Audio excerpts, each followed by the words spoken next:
23. Minta cerai. Sekarang Siska curiga kenapa Kenzo berada di rumah orang tuanya.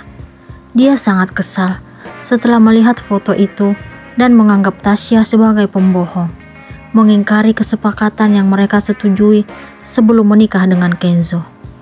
Dasar teman makan teman, beraninya merebut suami sahabatnya sendiri. Siska menggerutu.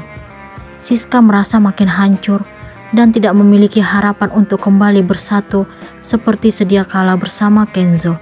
Siska tidak mampu memaksakan kehendak agar sang suami mencintai dirinya, sebab dia sangat tahu kalau Kenzo saat ini hanya sekedar iba melihat keadaannya. Hanya Irfan yang selalu mampu membuat Siska tersenyum, walaupun dirinya sudah melakukan kesalahan besar terhadap laki-laki itu. Irfan tetap setia dan menunggu agar Siska kembali menerima kehadirannya. Siska memandang layar ponselnya. Dia sangat iri melihat kemesraan yang ditunjukkan oleh suami dan sahabatnya. Siska tidak pernah merasakan kasih sayang yang benar-benar tulus dari Kenzo. Saat ini, Siska berharap agar Irfan mampu mengobati luka dalam hatinya. Dia ingin menumpahkan semua kegundahan yang dia rasakan kepada laki-laki yang dulu menemani hari-harinya. Ternyata, orang yang Siska pikirkan kini menghubunginya. Hati wanita itu berbunga-bunga seperti orang baru mengenal cinta. Dia pun mengusap layar ponselnya agar dapat berbicara dengan Irfan. "Halo Van." Siska menjawab telepon dengan perasaan bahagia. "Halo sayang, aku senang banget kalau kamu menerima teleponku seperti ini." Siska mendapat jawabannya dari seberang. "Maksudnya seperti apa?" "Lembut, aku suka mendengar suara indahmu sayang." "Aku juga bahagia menerima teleponmu.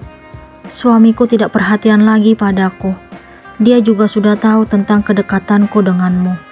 Dia membaca pesan darimu." Siska akhirnya tidak kuasa memendam rasa sakit hati yang membuat dirinya terluka. "Apalagi yang kamu pertahankan? Berpisahlah dengannya. Aku akan segera datang menjemputmu. Kamu tahu kalau aku masih sangat mencintaimu." Irfan kembali menyatakan perasaan cinta kepada Siska. "Aku bingung harus gimana, Van. Aku yakin kalau Mas Kenzo sudah tidak membutuhkan diriku lagi. Sudah lama dia ingin menceraikan aku. Terus, apalagi yang kamu tunggu? Segeralah bercerai dengannya. Aku janji akan menikahimu. Tapi aku cacat dan gak bisa punya anak lagi. Bagaimana mungkin kamu tetap bersedia menerimaku?" "Aku tetap terima kamu apa adanya. Tapi aku sudah membuang bayi kita. Aku sudah memaafkanmu sayang." Siska merasa tersanjung mendengar apa yang keluar dari mulut Irfan. Dia mengaku belum pernah diperlakukan secara lembut oleh Kenzo seperti ini. Walaupun laki-laki itu menikahi Siska, tetapi penyesalan itu selalu dia tunjukkan karena kesalahan yang Siska perbuat di masa lalu. "Mas, aku mohon, kamu pulang ya." Tasya tetap berusaha membujuk Kenzo agar pulang ke rumahnya.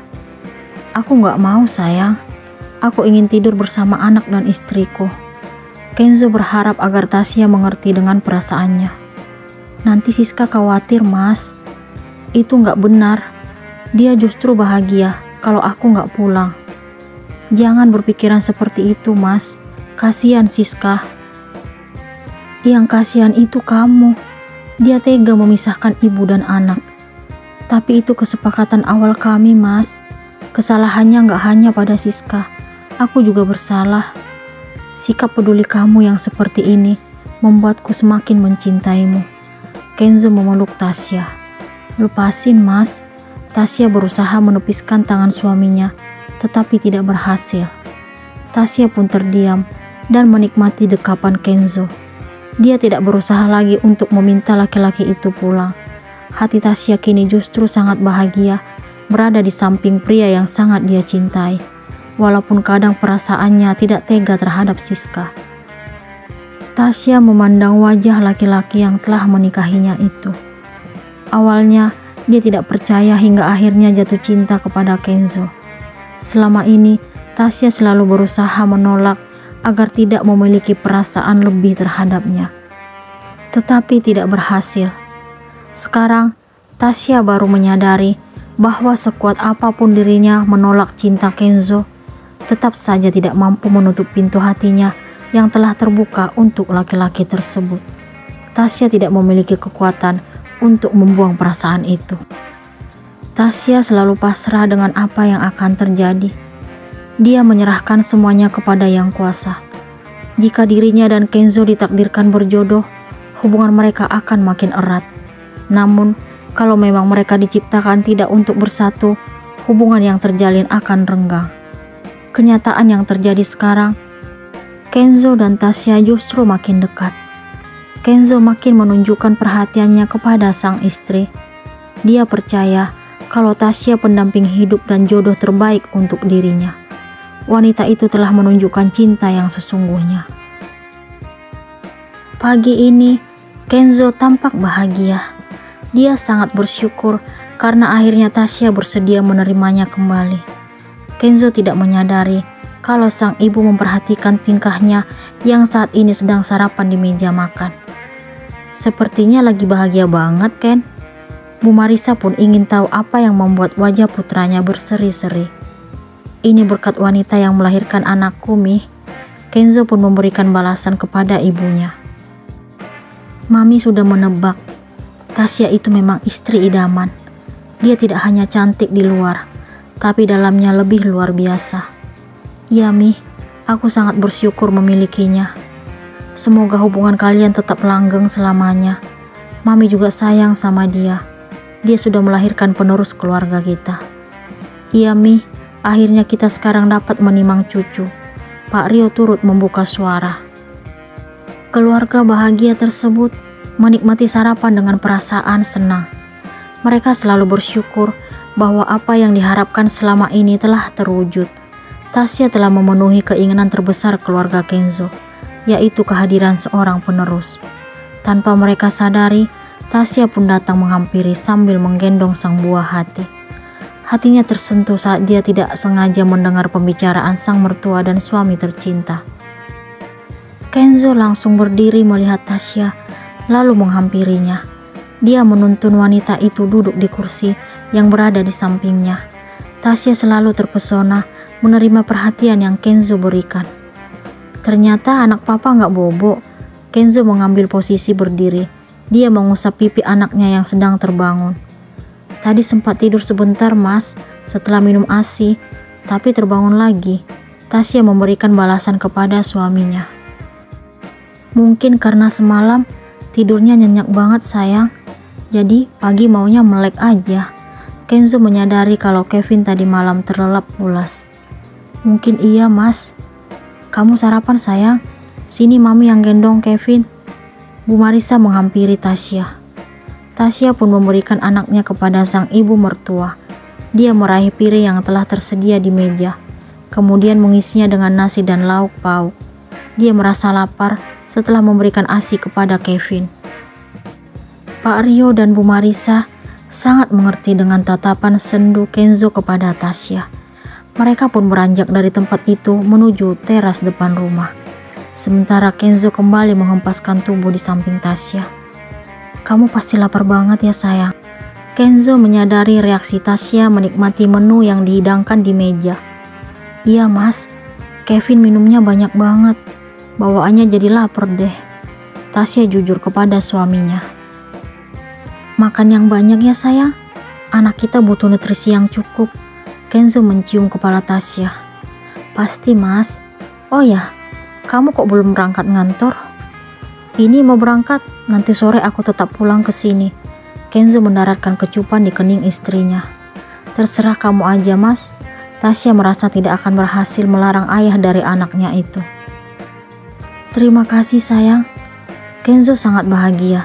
Dia pun beranjak meninggalkan Tasya, lalu menghampiri sang ayah yang sudah menunggunya.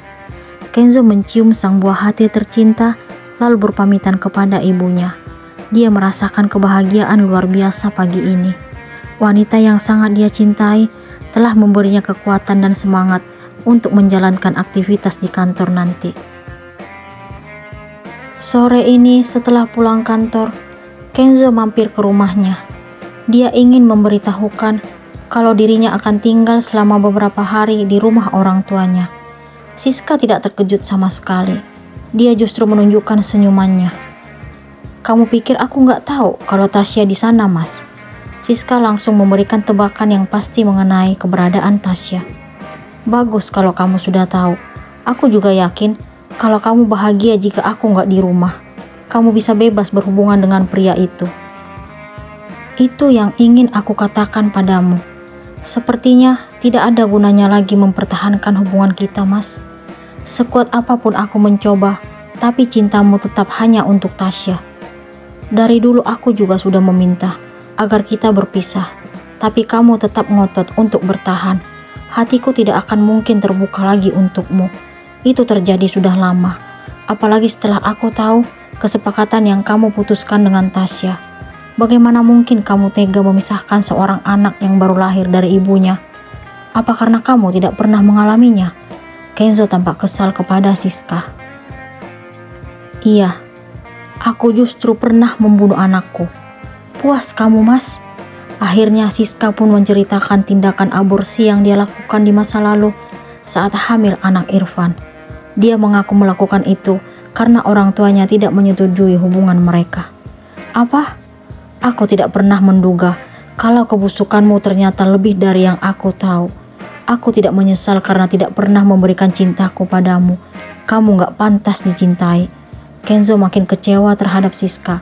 Dia merasa menyesal karena telah mempertahankan wanita itu sebagai istrinya. "Tega kamu, Mas. Kamu pikir hatiku gak sakit? Walaupun kamu membenciku, tidak seharusnya kamu mengatakan itu. Sekarang aku tahu, ternyata Tasya sudah memberitahukan semuanya padamu. Jadi, aku gak perlu memberikan penjelasan lagi. Aku yang memaksanya untuk berkata jujur. Kamu pasti akan selalu membelanya. Wanita itu telah berhasil merebutmu dariku, Mas. Itu tidak benar, karena kamu tahu kalau aku sudah terpesona padanya sebelum kami menikah. Ceraikan aku, Mas." Siska menaikkan suara. Apakah Kenzo akan segera mengabulkan permintaan Siska?